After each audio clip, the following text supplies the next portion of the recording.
Hello everybody and welcome to Parks Bros. It's Drew here, and today I will be reviewing Millennium Force at Cedar Point. Alright, buckle your seatbelts, put down your lap bars. This one's probably gonna be a long one. But Millennium Force was the world's first Giga coaster, 310 feet. It held the record for the tallest full circuit coaster for not too long before being beat out by Steel Dragon 2000. But this coaster was very important in the year 2000, especially for its speed and height braking capability for a full circuit coaster. And of course, it being dubbed the first Giga coaster in the world. Now, in all honesty, I think this is the most iconic ride at Cedar Point. Sure, it might not potentially be the best to most people, but it definitely put it on the map more than any other ride has since. Now, of course, before that, you had Magnum, XL200, as well as even Gemini and Blue Streak. But the only other thing that was really comparable to the astounding height of popularity of Millennium Force in the early 2000s was Magnum XL200, the first coaster over 200 feet. But anyways, this isn't a history lesson, it's a review. So let's get into it with figuring out how to get to Millennium Force. Now, I'm not gonna lie to you, this is a ride that I thought was kind of in an awkward spot, with it being kind of on its own, besides the fact that Rougarou's entrance is not too far away. But this coaster marks an end of a ride being at least within every 100 yards for a good while until you get into Frontier Trail and then eventually Frontier Town and find yourself upon Maverick, as well as tons of other attractions in that area. But to get to Millennium Force from the front entrance, you will just go down the main walkway until you come to the fork in the road. At that point, you'll take a left and go past Rougarou, as well as across the train tracks of the Lake Erie Railroad, and then you'll see Millennium Force's massive sign to your left and walk through its kind of understated entrance. Now, of course, if you're walking through the Valraven entrance, just make sure you get to that main pathway and follow the same route. Same goes with the Windseeker entrance or the Wicked Twister entrance. But with the Magnum entrance, it's a little harder to say which way is quicker, to go through Frontier Town and go all the way around that way and go through Frontier Trail, or to take the less traveled route, especially in the mornings, and take a left past Top Thrill Dragster and past Corkscrew, and then you make a right towards Iron Dragon and then Rougarou that way. Now, which way is quicker, I really couldn't tell you necessarily, but I can tell you it's a heck of a long walk from Magnum to Millennium Force going through Frontier Town. We did end up having to make that walk one day because both Steel Vengeance and Maverick were down for countless hours, at least in the morning time. But once you get to Millennium Force, make sure you buy a locker just to the right of the entrance. And this is definitely a ride you need a locker for, because there are two platforms that you will embark and disembark the train on, one for loading and one for unloading. So you will end up in a different spot when you get off compared to when you get on. So this kind of eliminates the idea of a bin system potentially. And I think there could be a bin system for the ride, but honestly, with how many people fit on the trains, it's a little ridiculous to think about how many bags would potentially be stored per train and just how much it would slow down operations. But anyways, once you've purchased a locker and you've gone through the kind of understated entrance next to a giant sign, you'll find yourself walking by an insane amount of switchbacks that can definitely hold upwards of 2.5 hours easily. And a good half of these are covered, which I am appreciative of, but another half aren't so much, and that was definitely a problem I had with just the entire park in general. There really wasn't that much shade in a lot of the queues. But once you've gotten out of the switchbacks, you'll meet up with the fast lane queue, which, just to let you know, I would say fast lane is only really a viable option for this ride if the line is into a good 7 or 8 switchbacks at least. Otherwise, you're still gonna end up waiting 15 minutes or so, depending on where the line is exactly. But pretty much that joining point where fast lane is a good 15-minute wait at least. So be prepared for that for fast lane.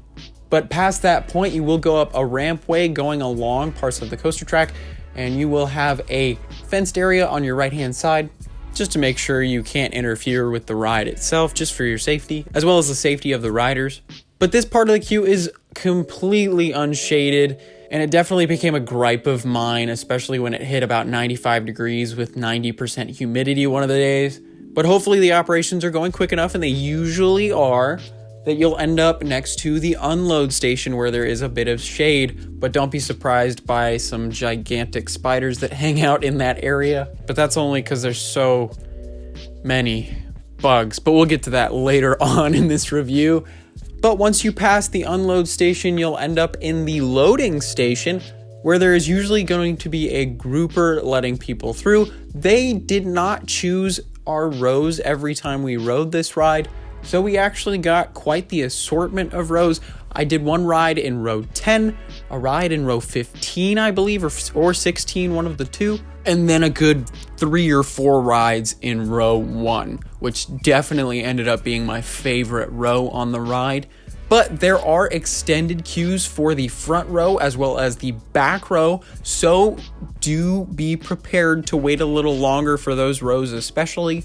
And I would say when the front row queue is filled, it's an extra 10 rotations, maybe even a little more than that. And when the back row queue is full, that's only about maybe 4 or 5 rotations.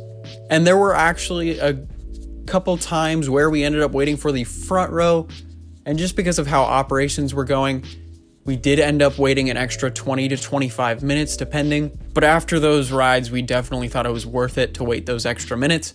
But then there were some times where we got in line for the front row and it looked pretty bad, but we got through that extra queue space in a good 10 minutes, and that's when the dispatches really shined. But anyways, as you're waiting there in the station, you will hear the unmistakable noise of Millennium Force's theme song playing over and over and over and over again, and that only really becomes a problem if you're in the station for 20 minutes or more, and then it just gets completely annoying. I don't know how the ride operators do it besides just completely tuning it out, which I think is the only way I would be able to deal with that. But once the gates open for you, you sit down into your quite comfortable and open Intamin seats with tons of upper body room compared to a lot of other coasters that I experienced at Cedar Point, and a standard industrial buckle that you'll have to buckle up with. And then after that, you could pull down your T-bar lap restraint, and this was incredibly comfortable. There were actually times on the ride where I forgot I even had a restraint until I ended up hitting it because of the airtime, but we'll get to that.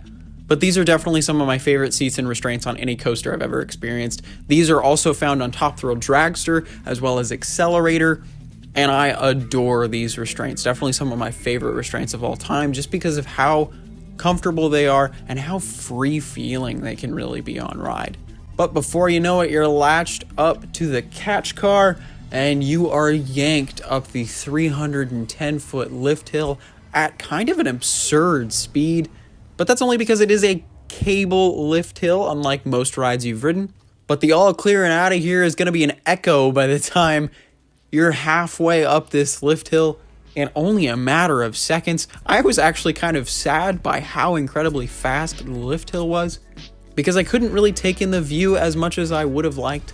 But the view is absolutely spectacular. If you look to your left, it's an entire view of Lake Erie as well as Ohio off in the distance.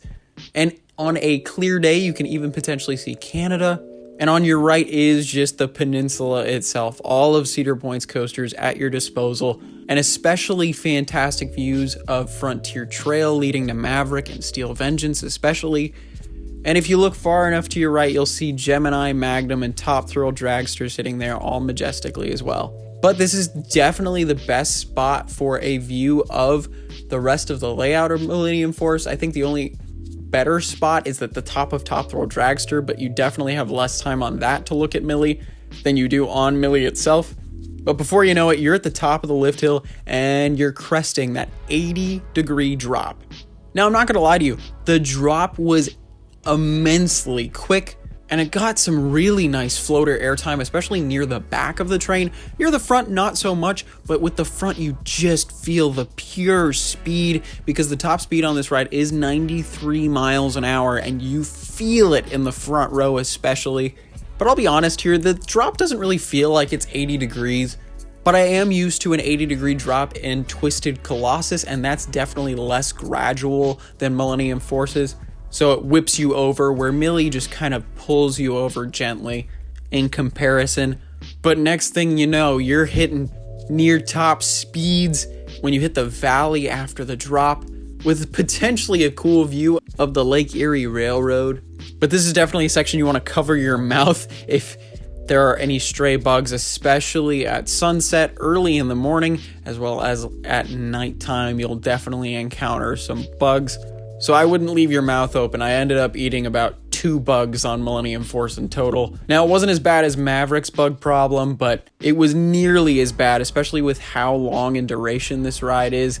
And I definitely had more encounters with dead bugs on my body than any other ride here. But the next element is the famous Overbank Curve. And I know the joke has been going around that this is Millennium Forceless, but that's not the case. Not the case for me, at least.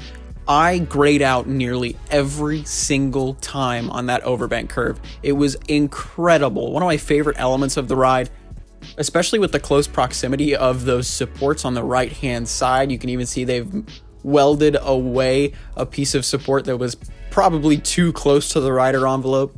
But along with the speed and the just intensity of that turn, it is definitely one of my favorite elements on the ride. Now, after that, you'll take a swerving left turn into a dark tunnel, which I think is a really cool effect to go from complete brightness to darkness and then brightness again. But out of nowhere, as you're getting back into the light, you're vaulted into a huge first airtime hill, which for us was running incredibly. We ended up, especially in the front, getting a pop of ejector and then sustained floater for the rest of the first hill. It was immaculate and way more enjoyable than I was ever expecting, because I've always heard that this hill never gave any airtime, but the amount of airtime that we received every time we rode it was just awesome. But after that incredibly tall airtime hill, you'll find yourself turning right in what seems to be some wooded areas, which is really cool. But that's just going into the Forbidden Frontier section, which was really cool to see some of those buildings up close. We sadly didn't get to go into the Forbidden Frontier area though, because Top Thrill Dragster decided to test when we were going to originally do it, and we ended up stuck at Top Thrill. But we got a ride on Top Thrill Dragster out of it, so I'm not that sad. But it would have been cool to see Millennium Force, especially from these vantage points. I'm sure they are the best views in the park of Millennium Force. But this right banking turn is actually quite forceful until it goes into an overbank curve yet again, and that itself is forceful, but it's pretty much a giant helix, but it doesn't really feel like it. It feels like a couple different elements in one, which I found really interesting. But the lower you are in these areas, be prepared for some bugs. I definitely got one that stained my right hand one of my rides, and that was actually my farthest back ride in like row 15 or 16 that I had a bug stained on my hand for another day and a half. But then after that, you'll find yourself doing another overbank curve on the left, which is a little tighter, which actually I thought was a little better than that second one on the ride. But then after that, you'll turn to the right a little bit and experience yet another airtime hill. But this airtime hill is my favorite part of the ride. Now, I'm sure you've never heard anybody say that before, but the experience we received in every single seat that I sat gave incredible airtime the entire time. Sustained flojector during the entire hill. It was fantastic, especially with that view of the lift hill itself, which is just the cherry on top right there. But it also feels like it's going a heck of a lot faster with this second airtime hill. But there was a good 1 or 2 rides where I looked at Mario and was like, dude, I just got complete ejector and now we've got it sustained over this hill. It was fantastic right there. But then after that, you'll find yourself diving back into another tunnel, which is cool, but this is where you'll get your picture with a left banking turn. And then probably one of the more famous parts of the ride is the flyby next to the station with the little bunny hop airtime hill. Now, I've always heard this was the best part of the ride with some amazing ejector. I never experienced that. Maybe it was because I was sitting in the front row, but even near the back, it wasn't that powerful. Some really good floater to flowjector though. But this is definitely an area where you want to make sure to cover your mouth, especially if it's at sunset or sundown, because there are bugs galore in this section of the track, especially with how low it is. But this is definitely a really cool vantage point when you're in line to see the ride flying right there. I mean, we're talking a good 5 feet away, if not less than that. But after that awesome little pop of airtime, you turn to the left, have kind of a weird straight section that doesn't have anything, but it definitely looks like there were originally going to be some trim brakes there. So that makes total sense because you still have an insane amount of speed. And after that, you enter into my least favorite overbank curve of the ride, but that's probably because it's very tight. But after that, you hit the final brake run, make a little right-hand turn, and you're into the offload station. But man, what an exhilarating ride Millennium Force is. This is one of my favorite rides of all time. And honestly, one of the biggest surprises of my trip. Now, I don't think it was as big a surprise as some other rides that I'll review in the future, but man, I just love this ride. If you guys watched my Maverick review, you know I had one other coaster that I want in California now besides a Blitz, and that is a Giga. Oh my goodness, I get the hype around Gigas now. I always thought it was a little weird that everyone was always asking for a Giga in California, but now I understand. Millennium Force is just that good. I wish I could ride Millennium Force every single day, and honestly, it is one of the biggest reasons I want to go back to Cedar Point in the future. Now, is it my favorite ride at the park? I mean, maybe. Probably sentimentally, but I'm sure as you realized while I was talking about the layout, it is quite repetitive. It's overbank turn, turn, airtime hill, turn, overbank turn, turn, overbank turn, airtime hill, turn, airtime hill, overbank turn. So it's literally the same 3 types of elements over and over again, but they're all so incredibly stellar. And it's such a quick speed that I ended up adoring this. And I think I'm finally finding my type of coaster, if that makes any sense, because I know a lot of people were confused why I loved Iron Rattler so much, but it was mainly because of the speed and the flow of the ride, and Millennium Force has a lot of that same speed and flow. Maybe not at the top of the quarry wall, but especially in the first half, it has the same type of feeling as a lot of Millennium Force does for me. But not only is this ride one of the most beautiful I've ever witnessed, it is just one of the best coasters I have ridden, period. Now, is it my favorite in the park? Well, you'll have to find out. Is it my favorite ever? You'll have to find out on that too. I will have 2 videos coming in the future for that, but I will definitely tell you right now, this is a top tier coaster in my mind at both the park and overall. And apparently, this is definitely one of the weakest Gigas out there compared to like Intimidator 305 and Fury 325. So I'm super excited to get over to those in the future. But I just love Millennium Force so incredibly much. I was actually kind of heartbroken I wasn't able to find a nano coaster in time for us to leave the park to make our flight.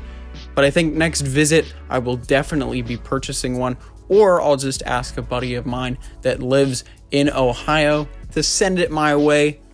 But Millennium Force, at least in my heart, is one of my favorite coasters ever. And I know that's kind of an unpopular opinion. A lot of people think this ride is a bore, but I don't know, there was something with the way it was running that week that just blew my mind. But all right, let's get to my ratings. I have a weird rating system if you did not know. I have a rating for the ski slope, so how experienced you should be to ride this ride, an intensity rating, a fun rating, and an overall score out of 10. But to start this off, I'm going to go with the ski rating, and I would say this is a black diamond. Definitely be an experienced coaster rider. This shouldn't be your first coaster, shouldn't be your second coaster. This is definitely a ride that you want to build up to just because of how fast and tall it is. Especially with the height, it is quite intimidating first walking upon it. And I could see a lot of guests potentially being scared of that height. But do know that most of the ride is actually quite low to the ground. But definitely make sure you've ridden your fair share of coasters before experiencing this one. But going on to my rating for intensity, I'm going to give it a 3 out of 5 stars. It's definitely not the most intense thing in the world, and I definitely don't think it's one of the most intense coasters at the park, but it sure as heck isn't forceless, especially with the first Overbank Curve. Now, of course, the other Overbank Curves aren't really that forceful, but the first one is definitely gray out worthy, but a lot of the intensity is the speed itself. But to be honest, you don't really experience the speed at its full power unless you're in the front row. But do know, even near the back, you do feel an insane amount of speed, and that lasts for quite a while. But there is no inversions or insane laterals to be found, or even like painful airtime. So this is why I only give it a 3 stars for intensity. Now, for fun / enjoyability, I gotta give this a 5 out of 5 stars. Now, this is definitely one of a handful of coasters that I've given a 5-star rating for fun, but it's just so incredibly enjoyable to experience, just with the straight speed and the awesome airtime and just the gracefulness of the entire layout really makes it so enjoyable for me. Now, I know a lot of people would probably not give it that high of a rating on enjoyability, but this is a ride that I definitely would marathon if I could every single week, just because of how incredibly enjoyable I find this ride. But moving on to my personal overall score out of 10, this is a 10 out of 10. So this is the second coaster I've given a perfect overall score to, besides Maverick, if you watched that review. Gatekeeper was very close to that, but man, Millennium Force blew my expectations out of the water, and I honestly think I miss it more than any other coaster at the park, believe it or not. But I just found it so incredibly graceful, fast, enjoyable, and almost easygoing in a way where if we weren't having that great a day at Cedar Point, we'd be waiting in line all pissed off, and then something would happen where our rotations would be screwed up in the front row, and then we finally ride the front row, and Millie just goes, "Hey," and puts her arm around your shoulder and goes, "You know, it's gonna be all right. I promise you, it'll be good." And it just makes your day that much better. Now, I know a lot of people are gonna disagree, so let me know what you think down in the comments below. I'm really interested to see whether you guys think its Millennium Force name stands to reason, and what are your thoughts about my feelings on Millennium Force? I'm really interested to know what you guys think, and where do you think I rank it at the park? I'm totally interested in that as well. But I hope you guys enjoyed my review of Millennium Force and my full thoughts on the ride itself. But man, do I miss it, and I can't wait to go back. But I hope you can't wait to come back to my channel in the future for some future reviews from Cedar Point, as well as a complete ranking of every coaster at the park.